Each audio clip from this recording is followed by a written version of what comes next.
So hello and welcome, आप सभी लोगों का बहुत बहुत स्वागत। माय नेम इज़ विजय और ई पाठशाला के चैनल पे आप सभी लोग क्लास 12th की जो नई सीरीज़ है 2022 के हिसाब से वो देख रहे थे। आज आप चैप्टर देखेंगे भक्ति, सूफी एंड ट्रेडिशन, जैसे हिंदी में हम लोग भक्ति, सूफी और परंपरा बोलते हैं। दोस्तों पहला पार्ट है वीडियो का, अगर हम देखें 2022 के हिसाब से तो थीम 6 जो है भक्ति, सूफी, परंपरा में, उसमें बेसिकली है क्या चैप्टर के अंदर, बेसिकली आपको एनसीईआरटी ने काफ़ी टाइम पहले ही बता रखा है। उसमें बता रखा है कि इस तरीके से हम लोग धर्म के हिसाब से देखेंगे कि कितने प्रकार के नए नए संत आए और भक्ति, सूफी, परंपरा जो भक्ति ट्रेडिशन था वो किस तरीके से आगे बढ़ा। उसके साथ साथ हम देखेंगे कि उसमें कौन से नए आइडिया और साथ में नए प्रैक्टिसेस हमें देखने को मिला। हमें ये देखने को मिला कि उनके क्या आदर्श थे, उन्होंने कैसे अभ्यास करे अपने देवताओं को पूजने के लिए, और साथ में हम ये भी देखेंगे कि उस टाइम पीरियड पे जिस समय भक्ति, सूफी, परंपरा का सिस्टम चल रहा था तो उस समय पे अलग अलग जो कॉम्पोजिशंस तैयार हुई थी, मतलब जो ग्रंथ लिखे गए होंगे, जो चीज़ें लिखी गई होगी, उनको कैसे प्रिजर्व करा गया, हम वो भी देखेंगे। साथ में हम ये भी देखेंगे कि किस तरीके से जो सिस्टम हिस्टोरियंस को समझ में आया तो उन्होंने जनता के सामने ये दिखाने की कोशिश करी कि जो जितने भी संत इस टाइम पीरियड पे आए थे उन्होंने भगवान को पूजने के लिए अपना एक भक्ति सिस्टम जो था वो एक अलग तरीके से दिखाने की शुरुआत करी। तो अगर हम समराइज करें इस पूरे चैप्टर को तो हमें समझ में आएगा कि मिडिवल हिस्ट्री के अंदर, मिडिवल पीरियड के अंदर जो भक्ति सिस्टम था, मैं धर्म की बात नहीं कर रहा हूँ, मैं पूरी भक्ति सिस्टम की बात कर रहा हूँ, तो ये भक्ति आंदोलन कितना तेजी से आगे बढ़ा, कैसे आगे बढ़ा, everything we will discuss in this chapter. EP family Telegram account आपको नोट्स प्रोवाइड करवाती है, so you can join with us on Telegram account also. और साथ में दोस्तों आप देखेंगे कि ई पाठशाला जो आपका इंस्टाग्राम अकाउंट है वहाँ पे भी आपको चीज़ें मिलती रहती हैं, so I think that you must join with us on that also. Okay, तो बेसिकली इस चैप्टर के अंदर हम ये देखने की कोशिश करेंगे इस तरीके से टेक्सचुअल ट्रेडिशन के बिहाफ पे हिस्टोरियंस ने ये बताया कि उस टाइम पीरियड पे भक्ति, सूफी, परंपरा किस तरीके की थी। जैसे कि भक्ति में मैं हर टाइप के रिलीजन की बात कर सकता हूँ, और सूफिज्म के अंदर में थोड़ा सा इस्लाम धर्म के अंदर भक्ति मूवमेंट कैसे आया उसके बारे में बात करेंगे। मतलब हम ऑल ओवर अगर जितने भी धर्म आप देखते हैं, जैसे कि हिंदू, मुस्लिम, सिख, ईसाई, जैन, पादरी, जैनिज्म, कितने सारे हमारे भारत में क्या कहते हैं धर्म है, रिलीजन है। ऑफ कोर्स हर किसी की अपनी डाइवर्सिटी है, हर चीज़ की अपनी खूबसूरती है। तो सेम ऐसा ही इन्हीं धर्मों के अंदर भक्ति मूवमेंट कैसे शुरू हुआ, भगवान को पूजने का तरीका इनका थोड़ा सा अलग था, तो वो इस चैप्टर के अंदर थोड़ी बहुत झलक दिखाई गई है और ये दिखाने की कोशिश करी गई है कि किस तरीके से शुरुआती समय में जब भक्ति मूवमेंट था तो कितने बैरियर्स थे, उन बैरियर्स को कैसे ख़त्म करा गया, उन अवरोधों को कैसे ख़त्म करा गया, वो सब इसमें डिस्कशन। अगर आप देखिए कि इसकी शुरुआत कहाँ से कहाँ तक हुई, ये पूरा का पूरा चैप्टर आपको 8 से लेके 18वीं शताब्दी के बीच की बात बताता है। 8 से लेके 18वीं अगर मैं बात करूँ तो कितना होगा, मतलब अगर हम लोग 0 से 701 से लेके अगर हम लोग 1701 का टाइम पीरियड देखें तो दोस्तों ये वो टाइम पीरियड है कि पूरे के पूरे 1000 साल में कितना बदलाव हमें देखने को मिल रहा है, वो ये चैप्टर डील करेगा। ठीक है, अब देखिए इतने सारी चीज़ें, ऑफ कोर्स इसके अंदर इतना लंबा टाइम पीरियड है, तो 1000 का टाइम पीरियड हम पढ़ रहे हैं वो भी एक चैप्टर के अंदर। हालांकि एनसीईआरटी के अंदर अभी तक इस साल का सबसे बड़ा सीरीज में से मैं कह सकता हूँ कि ये चैप्टर बहुत लंबा है। उसमें से हम देखेंगे during this period a large number of god and goddess in the scripture as well as in text appeared. मतलब इस ड्यूरेशन में हिस्टोरियंस ने बहुत सारे गॉड, गॉडेस यानी कि भगवान और साथ में देवियों की मूर्ति और साथ में टेक्स्ट्स के अंदर इनके बारे में बहुत जगह पढ़ा। तो कहने का मतलब इनकी पूजा या आराधना किसी न किसी तरीके से, इनकी भक्ति किसी न किसी तरीके से दूसरे रूप में होती होगी। जैसे कि एग्जाम्पल ले लेते हैं हम लोग, यानी कि यहाँ पे विष्णु का वराह अवतार है जिसमें उन्होंने पृथ्वी की देवी को पकड़ा ऊपर रखा हुआ है, ये एलोरा के कर्नाटका के अंदर है। दूसरा यहाँ पे शेष नाग पर आराम करते हुए विष्णु की मूर्ति जो ऑफ कोर्स देवगढ़ में है, 5वीं शताब्दी के अंदर बनी थी ये। और साथ में हम ये देख सकते हैं कि वेदों के अंदर यजुर्वेद, समवेद, सामवेद, अर्थवेद, इसके अंदर भी कहीं ना कहीं किसी न किसी देवी या देवता का जिक्र करा गया होगा। तो this indicate the continue extent worship of major deities as such as Vishnu, Shiva and goddess visualize in the various form. यानी कि हमने इतने सालों के अंदर मूर्तियां देखी, पर मेजर गॉड हमने जो देखे वो ज़्यादातर हमने विष्णु या शिव देखे। विष्णु के अवतार हमने देखे कि वो अर्धनारीश्वर है और उनको शिवलिंग के रूप में पूजा जाता है, जबकि शिव के बारे में, जबकि विष्णु के जो अवतार हैं वो अलग अलग हमें देखने को मिलते हैं। तो इसकी वजह से हम कह सकते हैं कि अलग अलग देवियां भी थी और अलग अलग देवता भी थे, और देवियों के बारे में तो हमें बहुत अलग अलग विजुअल फॉर्म देखने को मिली है। तो मैंने ये उठाया हुआ है ताकि आपको थोड़ा समझ में आ सके। लास्ट जब चैप्टर में करा रहा था तो उसमें मैंने बुद्धिज़्म वाले पार्ट में भी आपको बताया था कि विष्णुज़्म और शैविज़्म कैसे बढ़ा, कैसे बना, तो वो सब हमने डिस्कस कर लिया था। तो विष्णुज़्म और शैविज़्म यानी कि विष्णु और शिव की ज़्यादा मात्रा में पूजा होती थी, और ऑफकोर्स उनकी भक्ति सिस्टम के अंदर थोड़ा सा अलग टच हमें देखने को मिला था। लेकिन दोस्तों पूजा के अंदर अगर हम देखने की कोशिश करें, historians who have tried to understand these development suggested that there were at least 2 process at the work. मतलब बताया गया कि भक्ति मूवमेंट की शुरुआत ना ऐसी नहीं हुई होगी, उसके कोई ना कोई 2 प्रोसेस रहे होंगे, जिसमें छोटे देवी देवता भी होंगे जिसमें पूजा ये लोग करते होंगे, और बड़े देवी देवता भी होते होंगे जिनकी पूजा करी जाती है। हालांकि छोटे बड़े कोई नहीं होते हैं, ये पूजने का तरीका है कि आप भगवान को किस तरीके से पूजते हैं। लेकिन ऑफकोर्स इसमें एक प्रोसेस दिखाया गया, वो दिखाया ये गया कि कॉम्पोजिशन एंड उसके बाद complication and the preservation of Puranic text in the simple Sanskrit verse, they were meant to be accessible to the women and Shudra who were excluded from the Vedic learning. मतलब शुरुआती समय में अगर भक्ति मूवमेंट की बात करी जाए तो शुरुआती समय में जो संस्कृत थी वो ऑफकोर्स सरल संस्कृत पदों में लिखी गई थी। जितने भी पुराण ग्रंथ थे उनकी रचना संस्कृत में हुई थी। उनकी संकलन या उनके संरक्षण की बात करी जाए तो महिलाओं को और शूद्रों को उस समय सुलभ था, लेकिन फिर बाद में उनको वैदिक शिक्षा से बाहर रखा गया, क्योंकि ये कहा गया कि वैदिक लर्निंग के अंदर ऑफकोर्स शूद्र और वुमेन्स को इन चीज़ों के अंदर पार्टिसिपेट नहीं करना चाहिए। तो एक टाइम पीरियड ये होगा जिस समय पौराणिक टेक्स्ट्स के अंदर जो भक्ति मूवमेंट था वो शूद्रों तक और महिलाओं तक नहीं पहुंचा होगा, और ना ही ये कहा गया हो कि भाई जैसे आपने पुराने ज़माने में सुना होगा शूद्रों को अगर वो वैदिक के टाइम पीरियड पे, वैदिक काल के टाइम पीरियड के अंदर ऑफकोर्स अगर कुछ सुन भी लिया करते थे तो उनके साथ बहुत ज़्यादा बुरा होता था। फिर उसके बाद एक और समय आया होगा जिस समय में Brahmins accepting and reworking the beliefs and the practice these and other social categories. मतलब फिर बाद में खुद ब्राह्मण्स ने ये एक्सेप्ट करा होगा कि शूद्रों को और महिलाओं को भी भक्ति सिस्टम जो है भगवान को पूजने के लिए रिचुअल्स है वो होने चाहिए, है ना। तो पहले नहीं होते थे, तो पहले किसी और तरीके से, जैसे कि मान लीजिए कि शूद्र जो हैं, जैसे हमने सबरी को देखा था कि भगवान को, राम को पूज रही थी, जबकि वो क्या कहते हैं बहुत ही मैं कह सकता हूँ जंगलों में रहती थी, शूद्र कैटेगरी की थी, तो उस समय शूद्रों को छूना कितना गलत माना जाता था। लेकिन अब ब्राह्मण बाद में ये समझने लगे कि भक्ति मूवमेंट के अंदर भगवान की पूजा करना या आराधना करना तो सभी के हाथ में है, तो इसीलिए उस पर फिर रिवर्क करा गया, उस पर दोबारा काम करा गया। तो ब्राह्मणों की मान्यताएं और प्रथाओं को बाद में उन्होंने स्वीकार कर लिया और इस हिसाब से फिर ये चीज़ें लागू होने लगी। तो भक्ति ट्रेडिशन एकदम से नहीं बदला, पहले कुछ और था और फिर बाद में कुछ और हुआ। जैसे मैंने क्या कहा, they were written in the simple Sanskrit verse and were meant to be read aloud to everybody including the women and Shudra who did not have access to the Vedic learning. मतलब सिंपल सा ये था कि उस समय शूद्रों को और वुमेन्स को वैदिक लर्निंग की प्रैक्टिस नहीं थी, इसी वजह से प्रॉब्लम होती होंगी। लेकिन हमने ये देखा कि इस चैप्टर के अंदर जो शूद्र थे, ब्राह्मण्स अपने आप को महान समझते थे, तो उनको लगता था कि वैदिक कल्चर के हिसाब से जो संस्कृत है पढ़ने की, शिक्षा लेने की, वो सिर्फ उनके पास ही पावर होनी चाहिए, शूद्रों को नहीं होनी चाहिए। लेकिन उस टाइम पीरियड पे भी भक्ति मूवमेंट था, लोग कहीं ना कहीं अपने देवी देवताओं को किसी दूसरी तरीके से पूजते होंगे। जैसे इसके बारे में महान और लघु परंपरा बताया गया है, इसे ग्रेट बिलीव और लिटिल बिलीव बताया जाता है। और दोस्तों ये चीज़ है आपके लिए समझना ज़रूरी कि भक्ति सिस्टम क्या है। यहाँ पर क्या है थोड़ा सा मैं समझाता हूँ।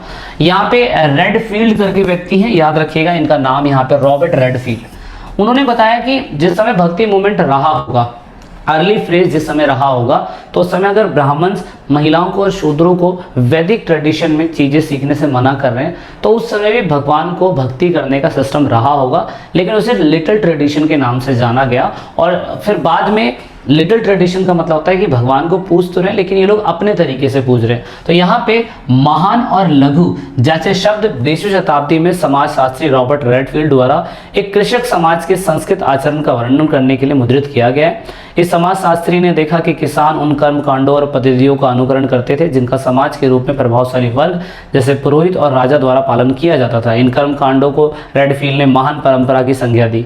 कृषक समुदाय अन्य लोकचारों के भी पालन करता था जो इस महान परिपेटी से सर्वथा भिन्न थी। इन्हें लघु परंपरा के नाम से जाना गया। तो इसमें सिंपल शब्द क्या है? इसमें सिंपल शब्द रॉबर्ट रेडफील्ड ये बताने की कोशिश कर रहे हैं कि जिस समय वैदिक लर्निंग के टाइम पीरियड पे भक्ति मूवमेंट चलता होगा तो जो समाज की वेल्दी क्लास है, ब्राह्मण या क्षत्रिय, वो जो कर्मकांड करते होंगे, पुरोहित पंडितों को बुला के पूजा करवाते होंगे, तो वो बहुत बड़े लेवल पे होता होगा। तो ऐसे रिचुअल्स को उन्होंने ग्रेट ट्रेडिशन का नाम दिया गया, जैसे हिंदी में लघु क्या कहते हैं, महान परंपरा कहा गया। लेकिन कुछ ऐसे लोग भी थे जो अपने भगवान को पूजते तो होंगे, जिनको शूद्र और वुमेन्स को, लेकिन दोस्तों वो छोटे लेवल पे अपने भगवान को पूजते होंगे।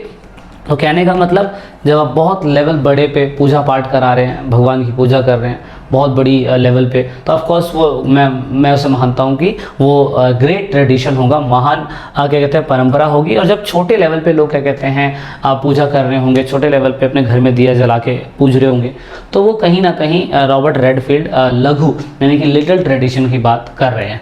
सो इस हिसाब से अगर हम देखें तो एक एग्जाम्पल आपकी बुक में दे रखा है, जैसे कि विष्णु के एक अवतारों में से जगन्नाथ टेम्पल है। जगन्नाथ टेम्पल पे कहीं ना कहीं लोग क्या कहते हैं सुभद्रा यानी कि उनकी सिस्टर, और उसके बाद क्या कहते हैं कृष्ण और बलराम जो है उनकी पूजा करी जाती थी। और ऑफ कोर्स यहाँ पे सुभद्रा पहली एक वुमेन देखी गई जो ऑफ कोर्स सुभद्रा रूप है देवी का, तो ऑफ कोर्स वहाँ पे देवी भी पूजी गई। तो हमें कहीं ना कहीं लगता है कि सिर्फ विष्णु और क्या कहते हैं शिव की ही पूजा होती है, लेकिन हमने जगन्नाथ टेम्पल के अंदर जो उड़ीसा के अंदर है हमने ये देखा कि किस तरीके से देवी की भी पूजा होती है जो सुभद्रा हैं।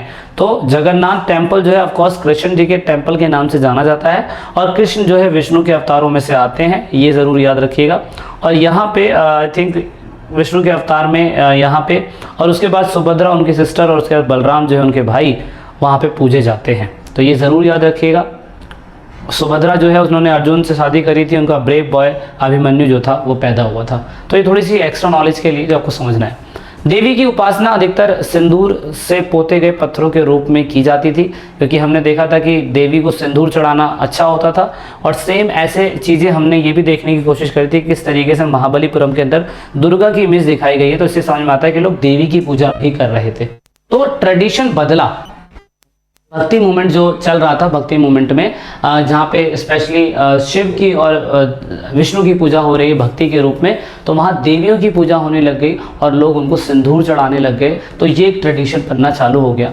अच्छा, दूसरा फिर हमने देखा कि शिव के साथ माता विष्णु के साथ माता लक्ष्मी है, तो इनकी पूजा भी अलग अलग जगहों में अलग अलग तरीके से हुई।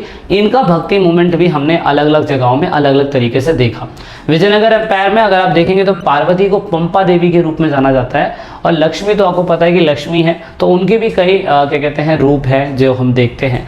तो डिफरेंट कॉन्फ्लिक्ट की बात करें तो अगर आप क्या कहते हैं जब पूजा कर रहे हैं, किसी गॉडेस की पूजा कर रहे हैं, तो उसे हम अक्सर विद्या से जोड़ने की कोशिश करते हैं। फिल्मों के अंदर अगर आपने देखा होगा कि देवी की पूजा करना एक तांत्रिक विद्या जैसी चीज़ें होती है, और बहुत सारी फिल्मों के अंदर हमने देखा है कि कुछ ऐसा इमेज दिखाने की कोशिश करी जाती है।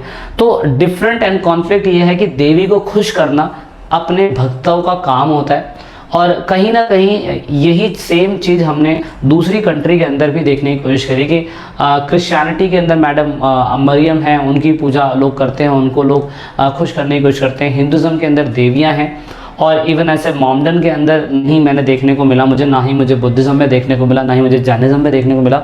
आपको लगता है कि अगर उसमें किसी को पूजा जाता है तो प्लीज़ मुझे कमेंट करने की कोशिश करिएगा। और उसके बाद इसी वर्शिप को हमने क्या कर दिया, तांत्रिक विद्या से इसे कंपेयर करने की कोशिश करी। Those who followed tantric rejected the caste and class with the rituals context.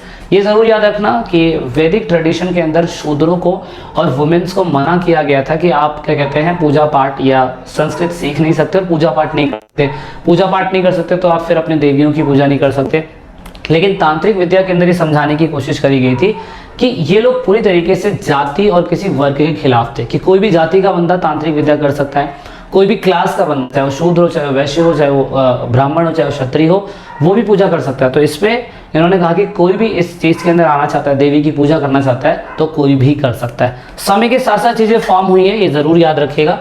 हमारे इंडिया के अंदर आज की डेट में देवियों की पूजा तो हो रही है, और उसके बाद दूसरे धर्म भी है, शिव की पूजा हो रही है, जैन की पूजा हो रही है, बुद्धिज़्म में भी क्या कहते हैं, लोग अपने भगवान को अलग लेवल से उनकी पूजा करते हैं, उनकी भक्ति करते हैं। जैसे कि जैनिज़्म के अंदर श्वेतांबरम और दिगंबरम है, और उसके बाद बुद्धिज़्म के अंदर भी हीनयान, महायान, वज्रयान, ऐसे अलग अलग लेवल पे लोग ऑफकोर्स बुद्धिज़्म में अपनी भक्ति दिखाते हैं।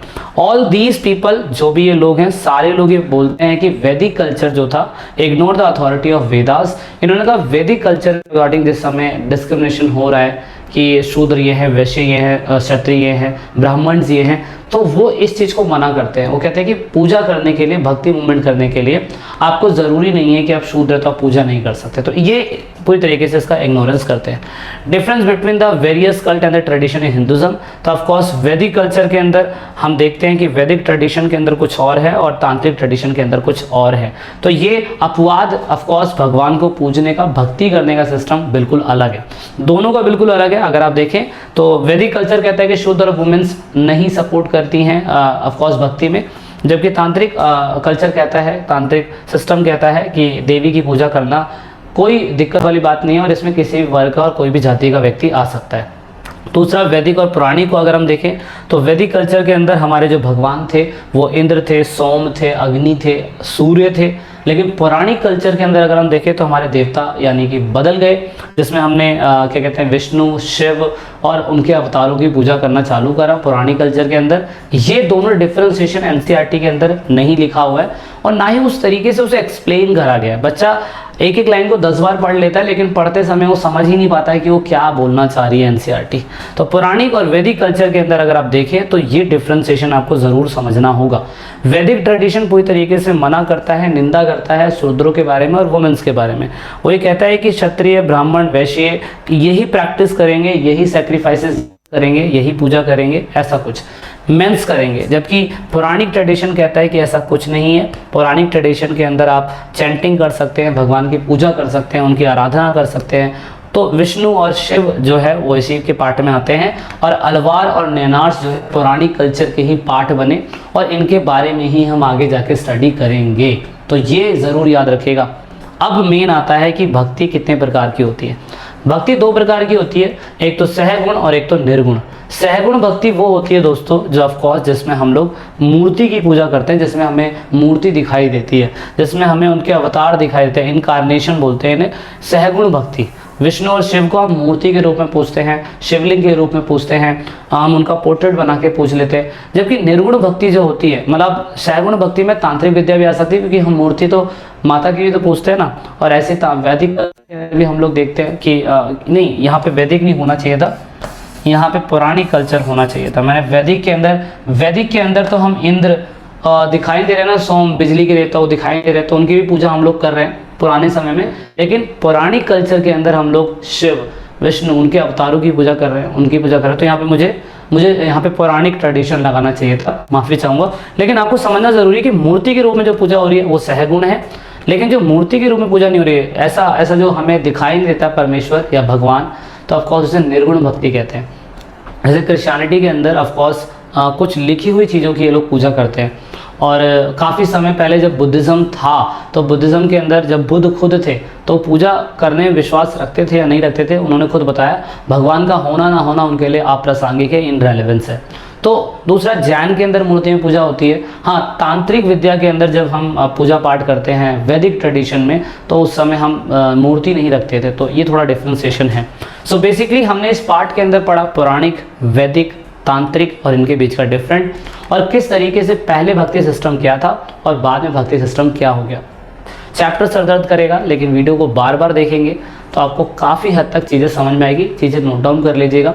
एनसीईआरटी के ये वाले नोट चाहिए तो एपी फैमिली पे आप हमारे साथ जुड़ सकते हैं, जिसमें आपको सारी चीज़ें मिल जाएगी। I hope this lecture series is very useful for you.